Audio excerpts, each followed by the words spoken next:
Greetings, everyone. Pete Pardo here from Sea of Tranquility. Welcome to another edition of Classic Album War. Today, we've got a special guest. There he is. Introduce yourself, special guest. Well, hello there. Tis I, Mr. Jeff Jeff Young. Young, back in the house on Sea of Tranquility. And to make sure there's no discrepancies with this, where I brought along a little buddy this time. I think we all know how he feels about the Eagles. That's correct. All right, so what do you think, dude? I'll tell you. Any major dude will tell you on their best day and their best album, the Eagles couldn't touch the majesty of the Dan. Just set him aside here, but just remember, the dude has spoken. Yeah, the dude has spoken. All right, so if you haven't already figured it out, folks, today's Classic Album War is going to be pitting the Eagles' Hotel California against Steely Dan's The Royal Scam, both released in 1976. Both the fifth studio releases from both bands. So what we're going to do is each one of us are going to kind of talk a little bit about each album. Jeff's going to take Steely Dan and kick it all off, and I'll do Hotel California. We'll talk about what's great about these albums, what's not great about these albums, and then we're each going to pick which one we favor, and we'll see how that all works out. So, Jeff, I turn the mic over to you. Talk a little bit about this great Steely Dan album. Oh, The Royal Scam, man. What can be said about this album? Let's start off with the brilliant album cover. All right. Which apparently the band hated. That's what I've heard. They really did. I loved it. I mean, they don't have Anton LaVey and the pews on the back cover. You know, they had the Church of Satan like the Eagles did on Hotel California. But hey, I think it's a cool cover. But such an apropos war that you picked today. Because did you know, ladies and gentlemen, that there was let's call it a friendly feud between the Dan and the Eagles? And I'm going to hip you to all the details. And by the way, I don't think I ever saw Steely Dan do a publicity photo sans sunglasses. So that's what's up here. It's not that sunny in the studio here in the treehouse. But let me tell you, Steely Dan fired the first shot on their 76 LP, The Royal Scam, the subject of today's discussions. On the fine track, I was loving it last night, and this is what led me into it. I heard that line, "Turn up the Eagles, the neighbors are listening." You know, it's a bitter, vengeful song directed at a former lover, and apparently Becker's girlfriend loved the Eagles. Aha, there you go. And she played them so much that it drove him nuts. So, and interestingly enough, the Eagles and Steely Dan shared the same manager, right? Surely the mouth isn't working yet.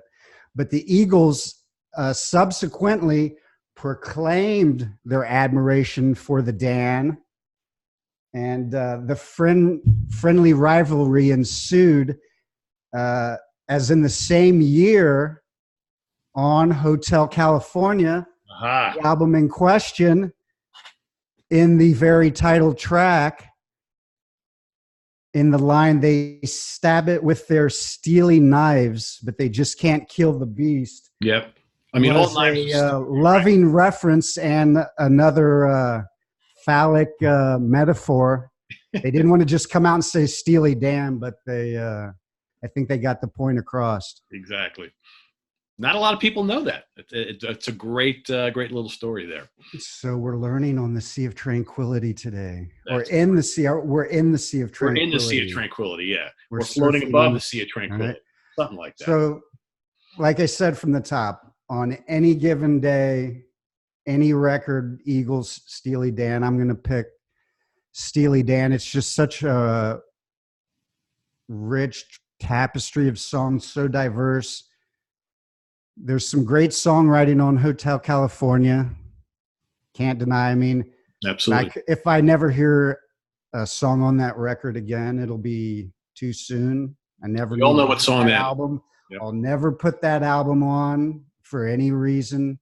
But many a times, hopefully hundreds and thousands of times in this lifetime, I will replay Steely Dan, The Royal Scam, and the other tracks.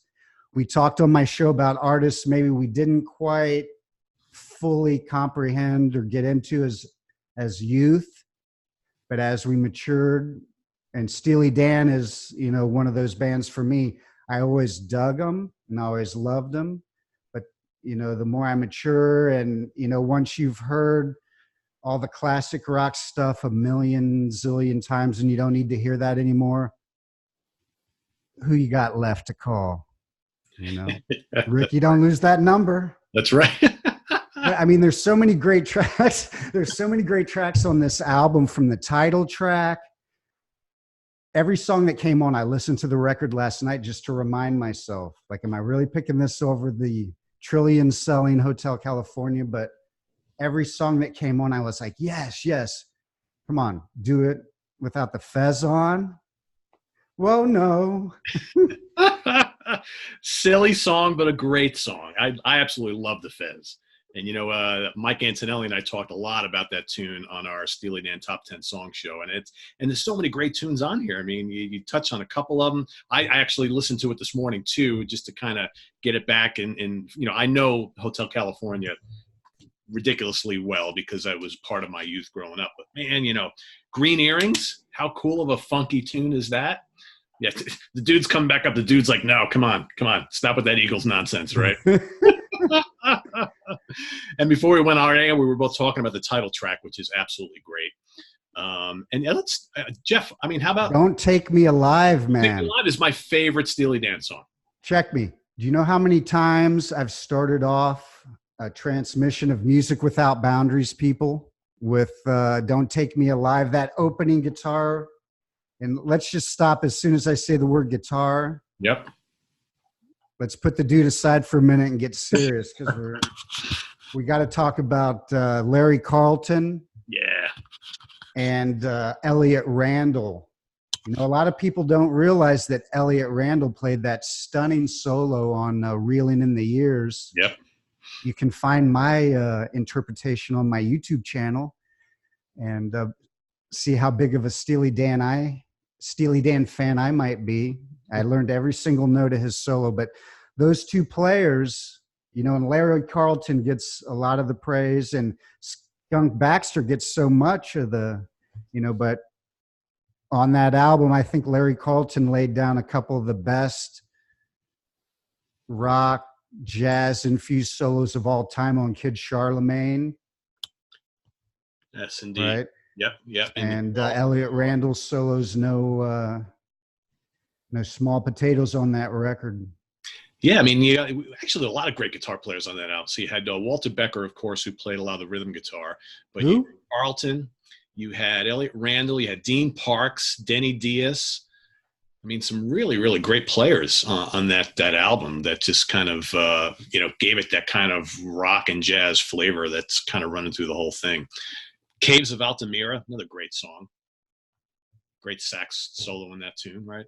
Just a really, really awesome album. Haitian Divorce. Listen to that this morning. Haitian Divorce is amazeballs. Yeah, I love that. Man, like I said, every track that came on, one after the other. And there's a few great tracks on Hotel California, Victim of Love. Come on now, but like Life in the Fast Lane. It's just so pedestrian, man. Come on now, people. For me, let's talk about Hotel California. So a great album, great production on the album, great songs. Again, most of us have probably heard it to death. I almost never listened to Hotel California, the album, just because it was a favorite album of mine when, back in the late 70s. But some kind of underrated tunes on that album. I think like I was listening to The Last Resort this morning, which is the last track on the album, and that's pretty damn good. And that holds up really well. I think Joe Walsh's Pretty Maids All in a Row is actually a really good tune. Really good vocal for him. Not a rocker song actually, but really good. Try and Love Again. I think that was Randy Meisner's last kind of grasp before he left the band. good vocal on that. And then you got the hits, right? You got Hotel California, which is a great tune, well constructed. I never need to hear it again. And I'll tell you something.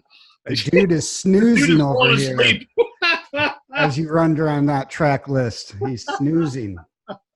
New Kid in Town, Life in the Fast Lane, Wasted Time, all the huge hits. But I think, and I want to kind of talk about what's going on our poll on the Facebook page right now. So this has been a hotly contested battle in our Facebook poll, probably closer than any poll I've done over the last 2 weeks. It's like last time I looked, right before we started taping, it was they were separated by like 10 votes.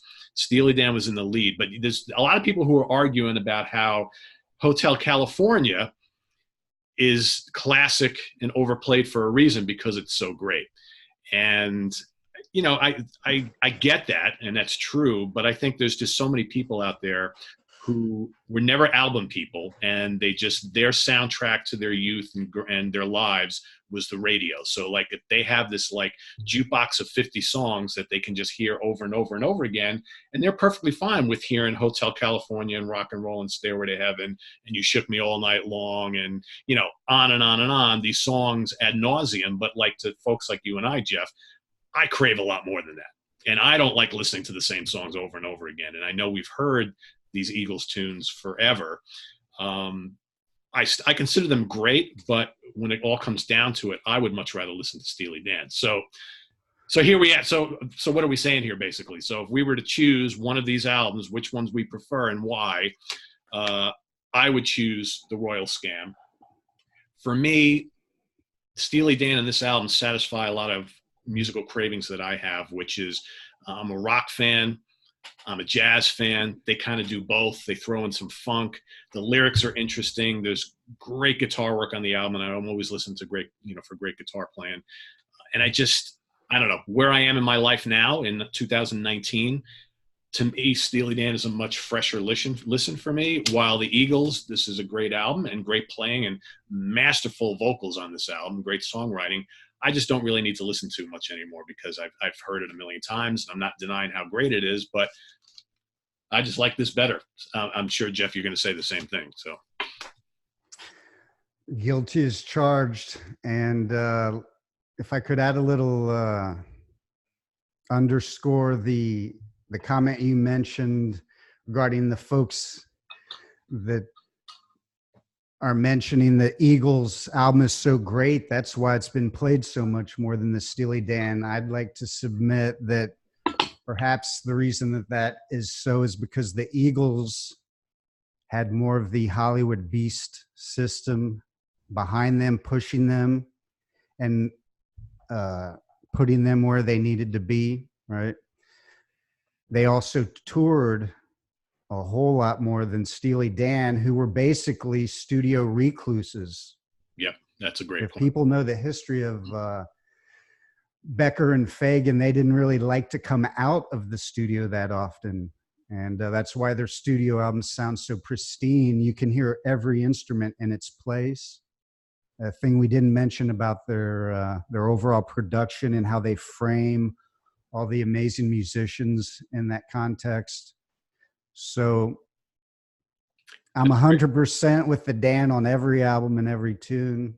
Yeah. And I know our buddy here only concurs. I think we give him the final word. No Eagles. Push Dan. we can't swear like he did in The Big Lebowski, but I think we know what he's saying. Yeah, exactly. Yeah, I want to back up your last point about the Eagles kind of got with the monster push and played live a lot. I think Steely Dan were a perfect example of, and you heard this term a lot like in the 70s and especially the 80s, they were a faceless band. Whereas the Eagles were on the cover of Rolling Stone and all the magazines and all that kind of stuff. Steely Dan, to most people, to the casual listener, were a bunch of nobodies. Who's Steely Dan, right? Oh, yeah, I hear those songs on the radio. But the Eagles had all these, like, high-profile personalities. You had Felder and Henley and Walsh and all these guys. They were all over the place. Whereas the guys in Steely Dan, I think, were quite all right with not being in the spotlight, going into the studio and creating their masterpieces. So you have here two really, really different bands. Both made great music, right? I prefer one over the other. Doesn't mean I don't have a big history with one. So for all of you viewers, you probably have your own opinions on the Eagles and Steely Dan and these particular albums. So happy to see and hear which album you favor and why. Remember, no one's right or wrong here. It's all what we prefer. I think Jeff and I had a lot of fun with this particular one, though. Only the Eagles fans are wrong here. Just kidding, guys. This is all in good fun, people. Yeah, exactly. So, and Jeff, I like the Michael Hedges you got going on in the background there. Pretty cool. You like that? Yeah. We got to do some Michael Hedges top 10. Might have to. On Sea of Tranquility. I think I know someone who might want to do that with me. Why don't we pimp out the show we just did this week? Go for it. They missed it. Go for it. Why don't you go for it? It's my show. Okay, all right. So in case you missed it, I guested on Jeff's Music Without Boundaries show this past Tuesday. I was going to say Monday, Jeff. I'm still getting used to the new day as well, where we did a part 2 of the most criminally underrated guitar players of all time, Exposed. Okay, and one of the artists that we talked about and played some music was Michael Hedges. So if you have not seen that, if you have not heard that, I got to get off the YouTube video thing. If you have not heard the episode from Tuesday night, Jeff, where do they go to? www.jeffyoungjams.com to check out part 2 of our criminally underrated guitarist, Exposed. Yep, and if you haven't heard part 1, go back and watch part 1. Yeah. I did the week before, and it's been so successful, and the listeners have enjoyed it so much, and we didn't want to neglect the ladies in waiting in any way, shape, or form. So this coming Tuesday evening at 7:11 p.m. Eastern Standard Time, 4:11 West Coast time, and whatever time it is, wherever you are, we're doing part 3, criminally underrated female guitarist, Exposed 100%. And we got some mind-blowing ladies. Not any of the guitarists you might expect, but it's going to be a great show. And we hope you can join us for the listening party there at jeffyoungjams.com. Pete will be our guest again. It's his 6th appearance on Music Without Boundaries. Number 6. He's just going to move into the studio here real soon. So Jeff, just to throw an extra hook, you and I talked about doing something else on the show as well, which could probably take up about 40 minutes or so. Is that still going to happen? See? The little Floydism that we talked about? We talked about yeah. You want to tease him with it? I think we should, because this audience loves me. Yeah, I think so. Hold on then. You talk. I got another friend in that case. I got you. Okay, so Jeff and I have kind of talked about this is in kind of response to the top 10 songs Pink Floyd that Mike Antonelli and I did the other day. I talked a lot about the Animals album on that show. Well, Jeff suggested that perhaps we do a little homage to the Animals album. And look, we got another guest on the show. Yeah. Guess what her favorite Pink Floyd album might be? So we're going to do the next time Pete's on the show, we're going to play Pink Floyd Animals in its entirety. And we're going to wax philosophical on why it's both of our favorite Floyd. And we'll have some rare, deep out of the bootleg archives interview stuff and commentary, hopefully from the band themselves about the album, if we can find some good stuff like that. So it will be an Animals extravaganza. So we already got our next 2 shows planned, Pete. Yep. So good stuff coming up, guys. So make sure you check it out at jeffyoungjams.com. You don't want to miss an episode. And Jeff's got all of his old episodes archived, so you can go check out any of the ones I've appeared on and all the other thousands of great ones that he's done over the years. So bye, Tallulah. So Tallulah's heavy as a sack of taters. I think she's been eating too many sheep. Yeah. All right, well, Jeff, I'm looking forward to that one. Yeah, that'll be fun. I just played Dogs on the show a couple weeks ago. That's my in its entirety. That's when you need the long bathroom break or some other long kind of break on the radio show. You put on Dogs. Put on some big Pink Floyd. That'll do the trick, right? Mm-hmm. All right, guys. So this has been fun. So there you have our verdict. This is the winner for today. We both agree. Steely Dan's Royal Scam takes the win in a unanimous decision, but your opinion may vary, and that's okay. We'd love to hear why you think Hotel California might be better, or if you agree. Nobody's right or wrong. Like you said, it's just personal preferences here. But I'd like to thank Jeff for appearing on our show once again. Jeff will be back again soon. I keep throwing some stuff at him to see what he'll jump all over. So as soon as I mentioned Steely Dan, he's like, yep, that's the one.